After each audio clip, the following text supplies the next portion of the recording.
তার জন্য সরি, কিন্তু অন্য আর কোনো উপায় তো নেই। হাতে মাত্র ৩৬ ঘন্টাই সময় আছে। এই ৩৬ ঘন্টায় যদি ম্যাজিক্যাল রিং আমাদের হাতে না আসে, তবে এই জগৎ ধ্বংস হয়ে যাবে।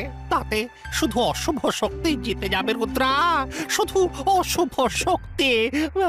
৩৬ ঘন্টা পর পুরো ফরগটেন ওয়ার্ল্ড শেষ হয়ে যাবে কিভাবে?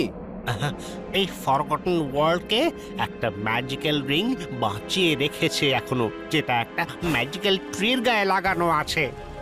আর ৩৬ ঘন্টার মধ্যে সেটা গাছের মধ্যে মিশে যাবে। তখন আর ম্যাজিক্যাল রেস আর বাইরে বেরোতে পারবে না। তখন সব কিছু ধ্বংস হয়ে যাবে, ধ্বংস হয়ে যাবে। আপনারা নিজেরাই কেন সেই উদ্ধার করছেন না? কারণ উনি হলেন রাজার রাজা, পাপেট রাজা, যার নেই কোনো শক্তি আর সামর্থ্য। একবার